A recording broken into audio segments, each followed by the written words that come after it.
ஆண்டவராகிய இயேசு கிறிஸ்துவின் நாமத்தில் உங்கள் அனைவருக்கும் காலை வாழ்த்துக்கள்.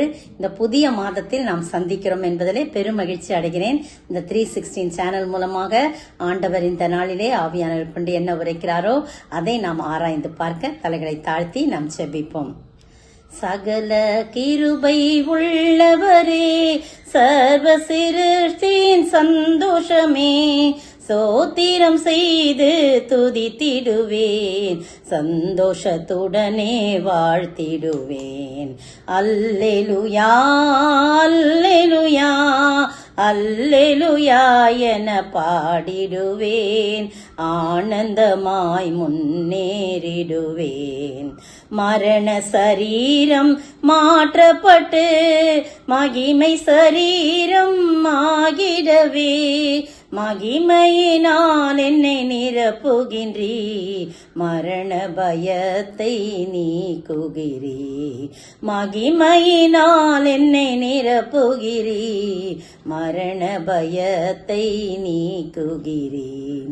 அல்லேலூயா அல்லேலூயா அல்லேலூயா என பாடிடுவேன், ஆனந்தமாய் முன்னேறிடுவேன். எவரும் பாடிட பாடல்தனை இயேசுவே உமக்கே பாடிடவே, எனக்கு முன் என்னை நேசித்திரே, எதனை உமக்கே ஏறெடுப்பேன். எனக்கு முன் என்னை நேசித்திரே, எதனை உமக்கே ஏறெடுப்பேன். அல்லேலூயா அல்லேலூயா அல்லேலூயா என பாடிடுவேன், ஆனந்தமாய் முன்னேறிடுவேன். ஸ்தோத்திரிக்கிற ஆண்டவரே, துதிக்கிற ராஜா, நீங்க பேசுங்க, நாங்க கேட்கிறோம். இயேசுவின் நாமத்தில் பிதாவே, ஆமென். கடந்த வாரம் களைந்து என்ற தலைப்பிலே 3 காரியங்களை குறித்து நாம் பார்த்தோம். எதை எதை களைய வேண்டும், எதை எதை ஆண்டவர் களைந்து போடுங்கள் சொல்லி நீங்கள் பார்த்துக் கொள்ளுங்கள். நேரத்தை கருதி அதை திரும்ப சொல்லவில்லை. இன்றைய தினத்திலே அதே களைந்து என்ற தலைப்பிலே அதனுடைய தொடர்ச்சியை 3 காரியங்களே நம்ம பார்க்கலாம். முதலாவது வாசிக்க கேட்போம். எபேசியர் 4:22. அந்தப்படி முந்தின நடக்கைக்குரிய மோசம் போக்கும் இச்சைகளாலே கெட்டு போகிற பழைய மனுஷனை நீங்கள் களைந்து போடுங்கள். பழைய மனுஷனை களைந்து போட வேண்டும். ஃபர்ஸ்ட் எப்படிப்பட்ட பழைய மனுஷன்? முந்தின நடக்கைக்குரிய, அதுல போட்டிருக்குல்ல, முந்தின நடக்கைக்குரிய மோச போகும் இச்சைகளாலே கெட்டு போகிற பழைய மனுஷனை நீங்கள் களைந்து போடுங்கள். அப்போ ரட்சிக்கப்படாததுக்கு முன்பாக நாம் ஆண்டவரை இட்டு தூர இருந்த காலங்களிலே இருந்த அந்த துர் இச்சைகளை எல்லாம் நாம் களைந்து போட, அந்த பழைய மனிதனை நாம் களைந்து போட வேண்டும் என்று சொல்லப்பட்டிருக்கிறது. பாருங்க, எப்படி பழைய மனுஷனை எப்படி களைஞ்சு போடணும்? நம்மளா களைஞ்சு போட முடியுமா அப்படின்னு பார்க்கும்போது 17ஆம் வசனம் வாசிங்க. ஆதலால் கர்த்தருக்குள் நான் உங்களுக்கு சாட்சியாக சொல்லி எச்சரிக்கிறது என்னவெனில், மற்ற புறஜாதிகள் தங்கள் வீணான சிந்தையிலே நடக்கிறது போல நீங்கள் இனி நடவாமல் இருங்கள்.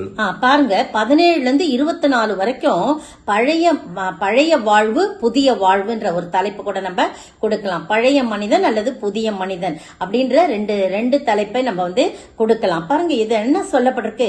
மற்றவர்களை போல நம்ம அந்த புறஜாதிகள் வீணான சிந்தையில் நடக்கிறது போல நீங்கள் இனி நடவாமல் இருங்கள் சொல்லப்பட்டிருக்கு. அடுத்த வசனம் வாசிங்க. அவர்கள் புத்தியில் அந்தகாரப்பட்டு தங்கள் இருதய கடினத்தினால் தங்களில் இருக்கும் அறியாமையினாலே தேவனுடைய ஜீவனுக்கு அந்நியராயிருக்கிறார்கள். அடுத்தது வாசிங்க. உணர்வில்லாதவர்களாய் சகலவித அசுத்தங்களையும் ஆவலோடு நடப்பிக்கும்படி தங்களை காம விகாரத்திற்கு ஒப்பு கொடுத்திருக்கிறார்கள். பாத்தீங்களா? அப்போ ரட்சிக்கப்படாத முன்புக்கு, கர்த்தரை அறிந்து கொள்ற விதத்துல அறிந்து கொள்ளாததுக்கு முன்பே நம்ம என்ன செஞ்சோம்னா, புத்தியில் அந்தகாரப்படுற ஒரே இருளான ஒரு வாழ்க்கையில வாழ்ந்து கொண்டோம். இருதய கடினம் இருந்துச்சு. அந்த அறியாமையினாலே தேவனுடைய ஜீவனுக்கு அந்நியராய் இருந்தோமா, தூர இருந்தோம். வேற யார போலோ இருந்தோம். நம்ம சொந்தக்காரர் கிடையாது இயேசுவுக்கு. ஆனா இப்ப இந்த பார்த்தலத்தின் சொந்தக்காரர் யாரு? நம்முடைய ஆண்டவராகிய இயேசு கிறிஸ்து. அப்ப அந்நியரா இருந்தோம். அந்த பழைய மனுஷனெல்லாம் என்ன பண்ணுமா, அதை தான் களைந்து போட வேண்டும். எப்படின்னு பார்க்கும்போது பாருங்க, வாசிக்கலாம். கொலோசையர் 3, 7, 8, 9, 10 என்னென்ன காரியங்கள்லாம் களைந்து போடணும்னு சொல்லி நம்ம பார்ப்போம்.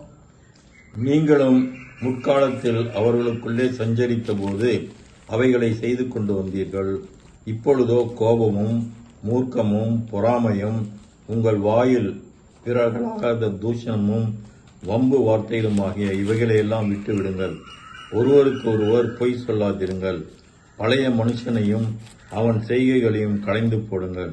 தன்னை சிருஷ்டித்தவருடைய சாயலுக்கு ஒப்பாய் பூரண அறிவடையும்படி புதிதாக்கப்பட்ட புதிய மனுஷனை தரித்துக் கொண்டிருக்கிறீர்களே. பாத்தீங்களா, புதிய மனுஷனை நம்ம தரித்து கொண்டிருக்கிறோம் அப்படின்னு சொல்லப்பட்டிருக்கு. எப்படி தரித்து கொண்டிருக்கிறோம் அப்படின்னு சொல்லும்போது எபேசியர் 2, 13, 19, 13 முத வாசிங்க. முன்னே தூரமாயிருந்த நீங்கள் இப்பொழுது கிறிஸ்து இயேசுக்குள் கிறிஸ்துவின் ரத்தத்தினாலே சமீபமானீர்கள். போதும். பாத்தீங்களா எப்படி நம்ம களைய முடியும்? கிறிஸ்துவின் ரத்தத்துல நம்ம கழுவப்படணும். அப்பதான் நம்ம அவர்கிட்ட சமீபமாக முடியும். பழைய மனுஷனை நம்ம களைந்து ஈஸியா போற்ற முடியும். நம்மளா என்ன பண்ண முடியாது, போட முடியாது. இயேசு கிறிஸ்துவின் ரத்தத்துக்குள் வரணும். அவருடைய சிலுவையின் அடிவாரத்துக்குள் வரணும். அவர் நமக்காக கொண்டுள்ள அடைந்த மீட்பை நாம் சம்பாதித்துக் கொள்ள வேண்டும். நமக்கு சம்பாதித்து வைத்திருக்கிற அந்த மீட்பை நாம் சுதந்திரித்துக் கொள்ள வேண்டும். அதுதான் நம்ம பழைய மனுஷனை களைந்து போடுறதுக்குரிய அதிகாரம். பாருங்க, தமிழர்கள் தமிழ் திருநாள்னு சொல்லி தமிழர் திருநாள்னு கொண்டாடுவாங்க. பொங்கல் பண்டிகையை அப்படி கொண்டாடுவாங்க. அந்த பொங்கல் பண்டிகைக்கு முன்னால போகின்னு ஒரு பண்டிகை கொண்டாடுவாங்க. நான்லாம் பள்ளிக்கூடத்துல வேலை செய்யும் போது ஸ்கூல்ல எல்லாம் இந்த காரியங்கள்லாம் தமிழர் விழாக்கள்லாம் கொண்டாடுவாங்க. அப்ப நான் பார்த்திருக்கிறேன். அதை பார்க்கும்போது அதுல பழைய துணிகள், நைந்து போன துணிகள், உபயோகப்படுத்தாத தேவையற்ற பொருட்கள், என்னென்னலாம் வீட்டுல தேவையற்ற பொருட்கள் இருக்குதோ, உபயோகப்படுத்தி வீணாய் போன பொருட்கள் இதெல்லாம் கொண்டு வந்து, பாய் கூட கொண்டு வருவாங்க. எல்லாத்தையும் கொண்டு வந்து, நான் சென்னை பட்டணத்துல நான் இருந்த போது நான் எங்கள் ஒருவருடைய வீடு மட்டும்தான் கிறிஸ்தவ வீடு, மத்த ஃபுல்லா இந்துக்கள் மத்தியில தான் இருந்த. ரொம்ப அருமையான அன்புள்ளவங்களா நம்மளோட பழகுவாங்க. ஒரு சகோதர சிநேகத்தோட, தாய் தகப்பன் என்ற அந்த இதோடு பழகுவாங்க. ஆனா நான் பார்த்திருக்கிறேன், அவங்க எல்லாம் அன்னைக்கு போகிக்கு அன்னைக்கு விடிய காலையில விடியாதமா 3 மணிக்கெல்லாம் ஏந்திரிச்சு எல்லாத்தையும் போட்டு என்ன பண்ணுவாங்க, வீட்டுக்கு முன்னால கொண்டு வந்து எரிந்து சாம்பல் ஆயிருக்கும். நாங்க காலையில விழிச்சு பார்க்கும்போது ஒவ்வொரு வீட்டுக்கு முன்னாலே என்ன இருக்கும், சாம்பல் குவியல் இருக்கும். பழையன கழித்து புதியன புகுத்துறது அப்படின்னு சொல்லி அந்த போகி பண்டிகை சில கிராமங்கள்லாம் பாத்தீங்கன்னா அதை சுத்தி டான்ஸ் எல்லாம் ஆடுவாங்க. அதெல்லாம் நம்ம டிவி எல்லாம் பார்த்திருக்கோம் அந்த நாட்கள்ல. இப்ப அதெல்லாம் ஒரு இன்ட்ரெஸ்ட் கிடையாது. பாருங்க, அதுதான் அந்த மாதிரி அவங்க வீட்டுல இருக்கிற வீட்டை சுத்தம் பண்ணும்படியாய் இதை செய்யறாங்க. ஆனா அப்போஸ்தலனாகிய பவுல் அதை குறிச்சு சொல்லல. இப்ப வாசனம் இல்லையா, கொலோசையர் 3, 7, 8, 9, 10 என்னென்னலாம் நம்முடைய உள்ளத்திலிருந்து அதையெல்லாம் எரித்து சாம்பலாக்க வேண்டும். அதுதான் பிரியமானவர்களே, அதெல்லாம் எரிந்து சாம்பலாகணும் அப்படின்னு சொன்னா இயேசு கிறிஸ்துவின் ரத்தத்தினாலே நாம் சமீபமானோம். 19ஆம் வசனம் வாசிங்க. அதுலயே, ஆகையால் நீங்கள் இனி அந்நியரும் பரதேசிகளுமாயிராமல் பரிசுத்தவான்களோட ஒரே நகரத்தாரும் தேவனுடைய வீட்டாருமாயிருங்கள். பாருங்க, இனி நீங்கள் அந்நியரும் பரதேசிகளுமா இருக்கணும். ஏன்னா ஆண்டவருடைய இயேசு கிறிஸ்துவின் ரத்தத்தினால நம்ம கழுவப்பட்டுட்டோம். அவருடைய சிலுவையின் கீழே வந்துட்டோம். இனி நம் தூரமானவர்கள், அந்நியர் அல்ல, தூரமானவர்கள் கிடையாது. நாம் சமீபமா வந்துட்டோம். பரிசுத்தவான்களோட ஒரே நகரத்தாரும் தேவனுடைய வீட்டாருமா ஆயிட்டோம். பிரியமானவர்களே, அதனால பாருங்க, அததான் அப்போஸ்தலனாகிய பவுல் குறிப்பிடார். உலக பிரகாரமான அந்த வீட்டை சுத்தப்படுத்துறது கிடையாது, அதை களைகிறது கிடையாது, அதெல்லாம் களைஞ்சு போடுறது கிடையாது. அதெல்லாம் வருஷத்துக்கு ஒரு முறை நம்ம அந்த காரியங்கள்லாம் ஒழிச்சு கட்டுறாங்க இல்லையா அப்படின்னு சொல்லி அந்த மாதிரி செய்யறோம். அதே மாதிரி ஆனா அதை சொல்லாம உள்ளான மனுஷன்ல ஒரு மாற்றம் தேவை. உள்ளான மனுஷனை, அந்த பழைய மனுஷனை களைந்து விட்டு புதிய மனுஷனை தரித்துக் கொள்ள. கடைசியா ஒரு வசனம் வாசிக்கலாம். கொலோசேயர் 2:11. அல்லாமலும் நீங்கள் கிறிஸ்துவை பற்றும் விருத்த சேதனத்தினாலே மாம்சத்துக்குரிய பாவ சரீரத்தை கடந்து விட்டதினால் கையால் செய்யப்படாத விருத்த சேதனத்தை அவருக்குள் பெற்றீர்கள். அப்படி கையால் செய்யப்பட்டதெல்லாம் கிடையாது. அப்படி அந்த விருத்த சேதனம் நம்மளை அவர் சுத்திகரிக்கிறார். அவர் நம்மளை சுத்திகரிக்கிறார். தம்முடைய ரத்தத்தினாலே தம்முடைய அக்கினியை அனுப்பி நம்மை சுத்திகரிக்கிறவராய் அவர் காணப்படுறார். எனவே நீங்கள் பழைய மனுஷனை நீங்களும் நானும் களைந்து போட்டு புதிய மனுஷனை தரிப்பித்துக் கொள்ள ஆண்டவர் கிருபை செய்வாராக. ஒரு பாடலை கூட பாட கேட்கலாம். உள்ளாந்த மனிதன் நாளுக்கு நாள் புதிதாக்கப்படுகின்ற நேரம் இது. சோர்ந்து போகாதே, நீ சோர்ந்து போகாதே, அதி சீக்கிரத்தில் நீங்கிவிடும் இந்த லேசான உபத்திரவம். அடுத்தது பாருங்க, எதை களைந்து போட வேணுமா? எபேசியர் 4:25 வாசிங்க. அன்றியும் நாம் ஒருவருக்கு ஒருவர் அவயவங்களாய் இருக்கிறபடியால் பொய்யை களைந்து அவன் பிறனுடனே மெய்யை பேச கடவன். பொய்யை களைந்து போட வேணும். பொய்யை களைந்து போட வேணும். யார் பொய்யர் அப்படின்னு நினைக்கும் போது அந்த யோவான் 8ஆம் அதிகாரம் 44 பின்பகுதி பாருங்க. அவன் ஆதி முதற்கொண்டு மனுஷ கொலை பாதகனாய் இருக்கிறான். சத்தியம் அவனிடத்தில் இல்லாதபடியால் அவன் சத்தியத்திலே நிலை நிற்கவில்லை. அவன் பொய்யனும் பொய்க்கு பிதாவுமாய் இருக்கிறபடியால் அவன் பொய் பேசும்போது தன் சொந்தத்தில் எடுத்து போகிறான். பாத்தீங்களா, எடுத்து பேசுகிறான். அப்ப யார் அந்த பொய்யர் அப்படின்னு போது பொய்க்கு பொய்யனும் பொய்க்கு பிதாவுமாகிய பிசாசு தான். சரிங்களா? அப்ப யார் பொய்யரு? அவன் தான் பொய்யன். அடுத்தது பாத்தீங்கன்னா, யார் பொய் பேசுவாங்க அப்படின்னு சொல்லும் போது அந்த முன்பகுதி வாசிங்க, முன்னால 2 லைன் அதே 44. நீங்கள் உங்கள் பிதாவாகிய பிசாசானவனால் உண்டானவர்கள், உங்கள் பிதாவினுடைய இச்சையின்படி செய்ய மனதாய் இருக்கிறீர்கள். போதும். பாத்தீங்களா? அப்ப நம்ம எப்படி இருந்தோம்? அந்த பொய்க்கு பிதாவுமாகிய பிசாசு தான் நமக்கு எப்படி இருந்தாராம்? பிதாவா இருந்தான். அப்படி இருந்தோம் ஒரு காலத்துல. அப்படிலாம் இருந்தோம். நீங்க அப்படிலாம் இருந்தா மட்டும்தான் என்ன பண்ண முடியும்? பொய் பேச முடியும். யார் பொய் பேசுறா? பிசாசுக்கு அடிமையா இருக்கிறவங்க. பிசாசு சொல்லி கொடுக்கும், பரவாயில்ல பேசுன்னு சொல்லி கொடுத்துக்கிட்டே இருக்கும். நீங்கள் உங்கள் பிதாவாகிய பிசாசானால் உண்டானவர்கள். கேட்கவே ரொம்ப பயங்கரமா இருக்கு இல்லையா? நம்ம யாரால் உண்டானவர்கள்? ஆண்டவராகிய இயேசு கிறிஸ்துனா பரம பிதாவாகிய கர்த்தரால் உருவாக்கப்பட்டவர்கள், உண்டாக்கப்பட்டவர்கள். அப்படி இருக்கும்போது எவ்வளவு பயங்கரமான வார்த்தையை அப்போஸ்தலனாகிய யோவான் எழுதின சுவிசேஷத்துல கர்த்தர் தான் சொல்றார். கர்த்தராகிய ஆண்டவராகிய இயேசு கிறிஸ்து இந்த வார்த்தையை சொல்றார். நீங்கள் உங்கள் பிதாவாகிய பிசாசினால் உண்டானவர்கள். அதனால்தான், ஏன்னா அவன் பொய் பேசுறான். பொய்யனும் பொய்க்கு பிதாவுமாய் இருக்கிறான். அதனால்தான் நீங்க பொய் பேசுறீங்க அப்படின்னு சொல்றாரு. எவ்வளவு பயங்கரமான ஒரு காரியம் பாருங்க. நம்ம கர்த்தருடைய பிள்ளைகளாய் இருந்தால் ஒரு நாளும் பொய் பேச முடியாது. அவ்வப்போது சமயத்துக்கு ஏற்றவாறு நாம் பொய் பேசுகிறோம். அதெல்லாம் அத அசால்ட்டா இருந்துடுறோம். ஆனா அப்படியே இருக்கக்கூடாது. ஒவ்வொரு நாளும் நம்முடைய வாயை ஆண்டவரோடு உடன்படிக்கை செய்த, ஆண்டவரே நான் பொய் பேசாதபடி காத்துக்கொள்ளுங்க. எந்த ஒரு சூழ்நிலையிலும் அது எனக்கு பயங்கரமான விளைவை வருவிக்க கூடியதா இருந்தாலும் நான் பொய் சொல்லக்கூடாது ஆண்டவரே. ஒவ்வொரு நாளும் நம்மை ஒப்பு கொடுக்கணும். ஊழியக்காரர்ல விசுவாசிகள் இருந்து எல்லாருமே நிறைய தீர்க்கதரிசிகள் நிறைய பேர் என்ன பண்றாங்க? நிறைய பொய் பேசுகிறார்கள். பொய் தீர்க்க தரிசனம் உரைக்கிறார்கள். தங்களுக்கு பாருங்க, அது என்ன சொல்லுது? அவன் பொய் பேசும்போது தன் சொந்தத்தில் எடுத்து பேசுகிறான். இன்றைக்கு தீர்க்கதரிசிகள், பொய்யான தீர்க்கதரிசிகள் தங்கள் சொந்தத்தில் எடுத்து பேசுகிறவர்களாய் காணப்படுறாங்க. அந்த மாதிரிலாம் நம்ம செய்யாதபடி ஆண்டவர் என்ன சொல்லுகிறாரோ அதை மட்டும் நாம் சொல்ல வேண்டும். அப்படிப்பட்ட வரங்களை உடையவர். ஆண்டவர் என்ன சொல்லுகிறாரோ அதை மட்டும் சொல்ல வேண்டும் பிரியமானவர்களே. அதே போல போதிப்பவர்கள் கர்த்தர் என்ன சொல்றாரோ வேதத்தின் அடிப்படையில நாம் போதிக்க வேண்டும். வேதத்துக்கு புறம்பான காரியத்தை நம்ம சொல்லவே கூடாது. பாருங்க, அந்த பொய் ரொம்ப பயங்கரமான. யோபு தன் வாயை என்ன பண்ணிட்டாரு? ஆண்டவரோடு உடன்படிக்கை செய்தார். கண்களை ஆண்டவரோடு உடன்படிக்கை செய்றாரு.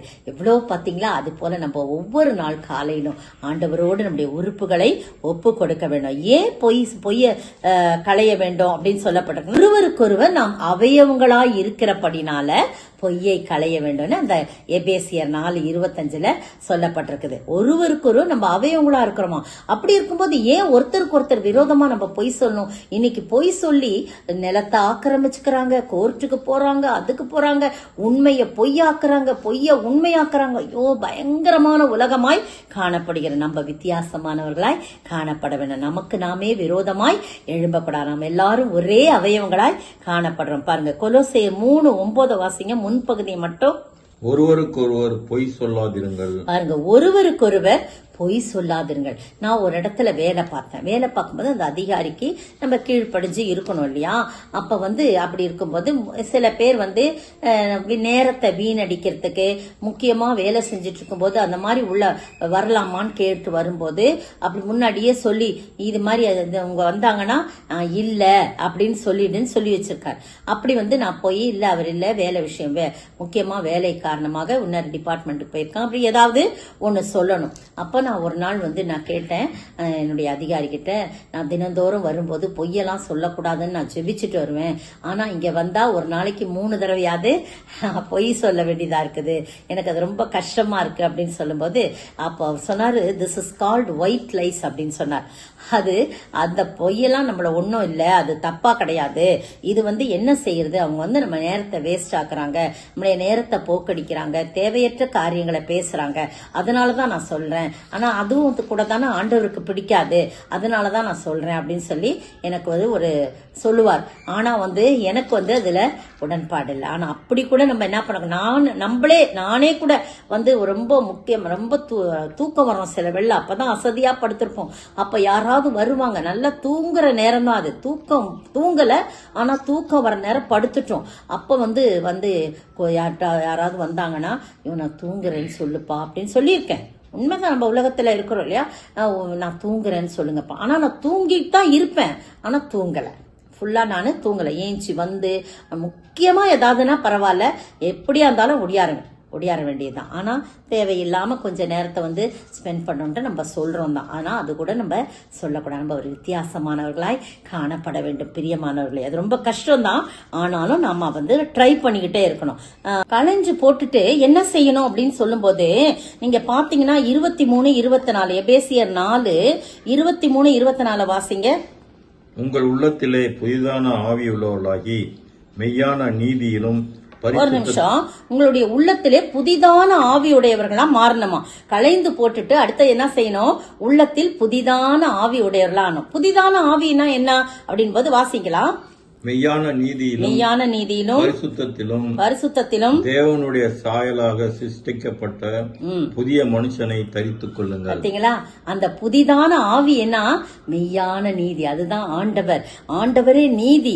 அடுத்தது பரிசுத்தம் காணப்படணும். அடுத்தது அந்த மாதிரி நம்ம அதை நம்ம பெற்றுக்கொண்ட புதிய மனுஷனை நாம் தரித்துக் கொள்ள வேண்டியது ரொம்ப முக்கியமான ஒரு காரியம். பாருங்க, இந்த புதிதான ஆவி நமக்குள் எப்படி வரும் அப்படின்னு சொல்லும் போது எபேசியர் 2:13 நம்ம வாசித்தோம், கொலோசியர் 2:11 வாசித்தோம். அந்த புதிதான ஆவி ஆண்டவர் நமக்கு தருகின்றதாய் காணப்படுகிறது. பாத்தீங்களா, எபேசியர் 2:13 இன்னும் ஒரு முறை கூட நான் வாசிக்கிறேன். பாத்தீங்கன்னா, முன்னே தூரமாயிருந்த நீங்கள் இப்பொழுது கிறிஸ்து இயேசுவுக்குள் கிறிஸ்துவின் ரத்தத்தினாலே சமீபமானீர்கள். அப்போ அவருடைய ரத்தத்தினாலதான் நமக்கு அந்த புதிய ஆவி கொடுக்க, பரிசுத்த ஆவியை நம்ம மேல ஊதுறாரு இல்லையா, ஊதின பிறகு அவர் உயிரோடு எழுந்த பிறகு பரிசுத்த ஆவி நம்ம மீது ஊதுனா, அப்பதான் நம்ம ரொம்ப நெருக்கமானவர்களாய் பலமுள்ளவர்களாய் காணப்படுறோம். அடுத்தது 1 சாமுவேல் 15:29 வாசிங்க. இஸ்ரவேலின் ஜெயபலமானவர் பொய் சொல்லுகிறதும் இல்லை, தாம் சொன்னதை பற்றி மனஸ்தாபப்படுகிறதும் இல்லை, மனம் மாற அவர் மனுஷன் அல்ல என்றார். மாறி மாறி பேச மாட்டார், மனுஷர் பேசலாம், அவர் பொய் சொல்ல மனிதர் அல்ல. அப்ப மனிதர்கள்லாம் பொய் சொல்லுவாங்கன்றது அவருக்கு தெரியும். ஆனா ரொம்ப பாருங்க, ஒரு குடும்பத்தினர் இருக்காங்க, ஹஸ்பண்ட் அண்ட் ஒய்ஃப் 2 பேரும் பாத்தீங்கன்னா மாறி மாறி ஒரு பொய் சொல்லுவாங்க. தனியா வந்தாங்கன்னா ஒரு வேற ஸ்டேட்மெண்ட் இருக்கும். ஆனா 2 பேரும் ஒன்னா வரும்போது ஒரு மனைவி பொய் சொன்னா அப்படியே கணவன் கேட்டுக்கிட்டே இருப்பார், கணவன் பொய் சொல்லும் போது மனைவி கேட்டுக்கிட்டே இருப்பாங்க. அது நல்லா பொய்ன்னு தெரியும், ஆனா வேற என்ன செய்த அவங்களுக்காக செபிக்கணும். ஆண்டவரே பொய்யின் ஆவியை அவங்ககிட்ட இருந்து களைந்து போடுங்க. இன்னைக்கு தீர்க்கதரிசியின் உள்ளத்துல கூட பொய்யின் ஆவியை உண்டு பண்ணுகிற நம்ம நிறைய நம்ம பார்த்திருக்கிறோம் இல்லையா, நம்ம விதத்துல பழைய ஏற்பாட்டுல அப்படிலாம் இல்லாதபடி கர்த்தர் அருவருக்கிற காரியத்துல இதுவும் ஒண்ணு. நீதிமொழிகள் 6:16-17 முன்பகுதியை வாசிங்கன்னா கர்த்தர் அருவருக்கிற காரியத்தை குறித்து சொல்லப்பட்டிருக்கு. வாசிங்க. 6 காரியங்களை கர்த்தர் வெறுக்கிறார், 7 அவருக்கு அருவருப்பானவைகள். அவையாவன மேட்டுமையான கண், பொய் நாவு. போதும் பாருங்க. ரெண்டாவது என்ன வந்துருச்சு? மேட்டுமையான கண்ணு ஃபர்ஸ்ட், பெருமையான கண்ணு ரெண்டாவது, பொய் நாவு. இன்னும் நிறைய படிச்சு பாருங்க. எதெல்லாம் நமக்கு இப்ப வேண்டியது பொய் நாவை கர்த்தர் அருவருக்கிறார். 12:22 நீதிமொழிகள்ல பாத்தீங்கன்னா பொய் உதடுகள் கர்த்தருக்கு அருவருப்பானகள், அதே நேரத்துல உண்மையாய் நடக்கிறவர்கள் அவருக்கு பிரியம் என்று சொல்லப்படுது. எனக்கு இதை பார்த்த உடனே இதை எழுதும் போது ஒரு சம்பவம் வேதத்திலிருந்து ஞாபகம் வந்துச்சு. அப்போஸ்தலர் நடவடிக்கைகளின் புத்தகம் 5ஆம் அதிகாரம் 2-3 வசனம் வாசிங்க. ஃபர்ஸ்ட் அடுத்து 2:1-2 வாசிங்க. அனனியா என்னும் பேருள்ள ஒருவனும் அவனுடைய மனைவியாகிய சப்பீராலும் தங்கள் சாணியாட்சியை விட்டார்கள். தன் மனைவி அறிய அவன் கிரயத்திலே ஒரு பங்கை வஞ்சித்து வைத்து ஒரு பங்கை கொண்டு வந்து அப்போஸ்தலருடைய பாதத்திலே வைத்தான். பாத்தீங்களா, இந்த காரியம் நமக்கு தெரியும். முந்தின அதிகாரத்துல பாத்தீங்கன்னா 4ஆம் அதிகாரத்துல எல்லாரும் நிலங்களையும் வீடுகளையும் உடையவர்கள் அவர்கள் விற்கப்பட்ட கிரயத்தை கொண்டு வந்து அப்போஸ்தலருடைய பாதத்தில் வைத்து எல்லாம் ஒண்ணு போல பகிர்ந்து எல்லாருக்கும் கொடுக்கப்பட்டுச்சான். எல்லாரும் சாப்பிட்டாங்க, எல்லாம் ஏழை பணக்காரர் எல்லாரும் சேர்ந்து சாப்பிட்டாங்க. அது ஒரு பெரிய சந்தோஷமா இருந்துச்சு. இப்பெல்லாம் அப்படிலாம் கிடையாது. தக்கதாய் பகிர்ந்து தேவையானது அவனவனுக்கு தேவையானது தக்கதாய் பகிர்ந்து கொடுக்கப்பட்டது. அவர்கள் ஒருவனுக்கும் ஒன்றும் குறைவா இருந்தது. அப்படி கொண்டு வந்தாங்க. அப்படிதான் இந்த அனனியாவும் சப்ராலும் தான் நிலத்தை விக்கிறாங்க. வசதி உள்ளவங்க வித்துட்டு மனைவிக்கு தெரியும் நான் இவ்வளவுதான்ப்பா கொடுக்க போறேன், நம்ம ஒரு பங்கு வச்சுக்கலாம் அப்படின்னு சொல்லிட்டு அவன் கொண்டு வந்து கொடுக்கறான். அப்ப 3வது வசனம் வாசிங்க. பேதுரு அவனை நோக்கி, அனனியாவே, நிலத்தின் கிரயத்தில் ஒரு பங்கை வஞ்சித்து வைத்து பரிசுத்த ஆவியின் இடத்தில் பொய் சொல்லும்படி சாத்தான் உன் இருதயத்தை நிரப்பினது. பாத்தீங்களா, பொய்க்கு பிதாவும் யாரு? சாத்தானா. ஆக என்ன பண்ணிட்டான்? அனனியா உள்ளத்தை ஏவிட்டான். யாருக்கு விரோதமா பொய் சொல்றதுக்கு? பரிசுத்த ஆவிக்கு விரோதமாய் பொய் சொல்றதுக்கு. அடுத்த வசனம் பாருங்க, யார் இடத்துல பொய் சொல்றான்னு பாருங்க. அதை விற்க முன்னே அது உன்னுடையதா இருக்கவில்லையா? அதை விற்ற பின்பும் அதன் கிரயம் உன் வசத்தில் இருக்கவில்லையோ? நீ உன் இருதயத்திலே இப்படிப்பட்ட எண்ணம் கொண்டதென்ன? நீ மனுஷரிடத்தில் அல்ல தேவனிடத்தில் பொய் சொன்னாய் என்றான். பரிசுத்த ஆவிக்கு விரோதமாய் பொய் சொல்ல சாத்தான் உன் இருதயத்தை ஏவி விட்டதென்ன? நீ ஒரு பங்கை வச்சுக்கிட்டிய, உனக்கு தெரியாதாது? அதனால நீ பாரு, உன் கிரயத்தை அவன் வசத்துல இல்லையாது. இப்ப விற்கும் போது இருந்துச்சு, விற்கப்பட்ட போதும் இருந்துச்சு. அதனால நீ மனுஷனிடத்துல அல்ல தேவனிடத்துல பொய் சொன்னாய் சொல்றாங்க. அதனுடைய விளைவு அவன் அப்படியே விழுந்து மரித்து போறான். கொஞ்ச நேரம் 3 மணி நேரத்துக்கு பிறகு மனைவி வரா. மனைவி கிட்ட கேக்குறாங்க 8ஆம் வசனத்துல, நிலத்தை இவ்வளவுக்கு தானா விற்றீர்கள்? அவளுக்கு எதுவுமே தெரியாது, புருஷன் இறந்ததெல்லாம். எனக்கு சொல்லு. ஆம், இவ்வளவுக்கு தானே. 9ஆம் வசனம் வாசிங்க. பேதுரு அவளை நோக்கி, கர்த்தருடைய ஆவியை சோதிக்கிறதுக்கு நீங்கள் ஒருமனப்பட்டதென்ன? இதோ உன் புருஷனை அடக்கம் பண்ணினவருடைய கால்கள் வாசற்படியிலே வந்திருக்கிறது, உன்னையும் வெளியே கொண்டு போவார்கள் என்றான். பாத்தீங்களா, அவளும் பொய் சொல்லிட்டா. 2 பேரும் மறிக்கிற. எல்லாருக்கும் ஒரு பயம் உண்டாச்சு. ஐயோ, பொய் சொன்னா வஞ்சித்தா இவ்வளவு பெரிய தண்டனையான்ட்டு எல்லாரும் மனம் திரும்பி அவங்க ஜீவிக்கிறதா சரித்திரம் கூறுகிறது. இந்த அருமையான வேளையில அப்பெல்லாம் உடனுக்குடனே பதில் கிடைச்சதுங்க. இப்ப ஒண்ணுக்கு பதில் கொடுத்தா யாரு நிக்க முடியும்? இந்த உலகத்துல ஒருத்தர் கூட இருக்க முடியாது. ஆனா ஆண்டவர் நம் மீது இரக்கம் கொண்டிருக்கா.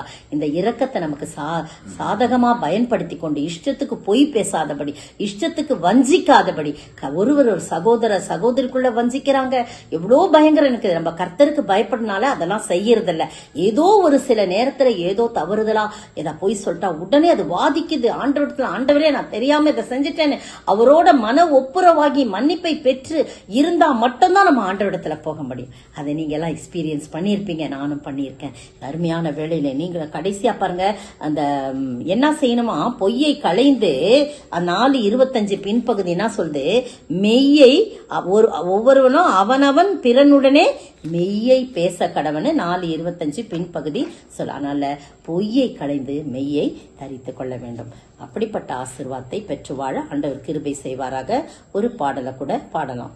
பொய்யான வாழ்க்கை வேண்டாம், பொய்யின் நாவி என்றும் வேண்டாம், பொய்யை களைந்து மெய்யை தரித்து மெய்யான எம் தேவனையே, மெய்யான எம் தேவனையே என்றும் நம் முன் நிறுத்துவோம். மூன்றாவதா பாருங்க, எதை களைந்து போட வேண்டுமா, சங்கீதம் 30:11 வாசிங்க.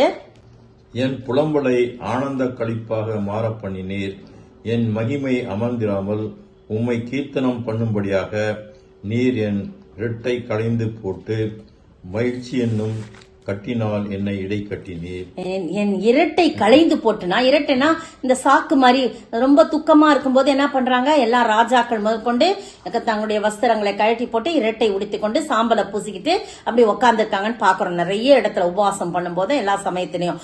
அப்ப அப்படி இருக்கும்போது இவர் என்ன சொல்றார் தாவீது, என் இரட்டை களைந்து போட்டு அப்படின்னா என் துக்கத்தை நீர் களைந்து போட்டீர், மகிழ்ச்சி என்னும் கட்டினால், மகிழ்ச்சி என்னும் கட்டுனா உடைய குறிக்குது, ஆடைய குறிக்குது, மகிழ்ச்சி என்னும் ஆடையினால என்னை இடை கட்டின, இடையில கட்டினீங்க, இடை கட்டுறீங்க. எவ்வளவு அர்த்தமுள்ள வார்த்தைகள் பாருங்க. கட்டுன்னு சொல்லும் போது அது ஆடை உடைய குறிக்குது, அதனால என்னைய போர்த்தி இருக்கிறீங்க, என்னை கட்டி இருக்கிறீங்க, ஏன்னா என்னுடைய இரட்டை நீர் களைந்து போட்டீங்க ஆண்டவரே அப்படின்னு சொல்லி சொல்றத பாக்குறோம். இந்த சங்கீதத்துல பாத்தீங்கன்னா 30ஆம் சங்கீதத்துல அந்த அடைப்புக்குறியில கிரக பிரதிஷ்டையின் பாட்டாகிய தாவீதின் சங்கீதம். தாவீது ஒரு வீடு தனக்குன்னு கட்டி கிரக பிரவேசம் சொல்றாங்க. ஆனா அந்த கிரக பிரவேசம்ன்றது நம்ம யூஸ் பண்றதுல ஹவுஸ் வார்மிங் அந்த மாதிரிலாம் நம்ம சொல்றோம் இல்லையா. ஆனா இந்த இடத்துல இந்த வார்த்தை யூஸ் பண்ணிருக்குது.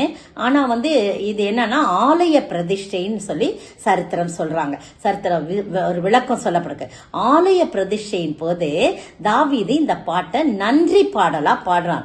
என்ன இப்படிலாம் நான் இருந்தேன், உண்மை விட்டு தூர போனேன், உங்களுக்கு பிரியமில்லாத காரியத்தை எத்தனையோ தடவை நான் செஞ்சிருக்கேன், ஆனா உங்க முகத்தையெல்லாம் நீங்க மறைச்சு போட்டீங்க, ஆனா நான் உங்களை நோக்கி நான் கூப்பிட்ட போது நீங்க உடனே எனக்கு மறு உத்தரவு கொடுக்கறீங்க, என் புலம்பலை ஆனந்த களிப்பாக்கி பாருங்க, நான் உங்களை நோக்கி கூப்பிட்டேன், கர்த்தரை நோக்கி கெஞ்சினேன், என் புலம்பலை ஆனந்த களிப்பாக நீர் மாற்றி போட்டி, என் மகிமை அமர்ந்திராமல் உம்மை கீர்த்தனம் பண்ணும்படியாக நீர் என் இரட்டை களை. எதுக்காக இரட்டை களைத்து போட்டாராம், அவரை மகிமைப்படுத்தும்படியாக, அவரை கீர்த்தனம் பண்ணும்படியாக, அவரை புகழும்படியாக, மகிழ்ச்சி என்னும் கட்டினால் என்னை இடை கட்டினேன், தேவனாகிய கர்த்தாவே உம்மை என்றென்றைக்கும் துதிப்பேன் என்று சொல்றார். ஏசாயா 14:3 வாசிங்க.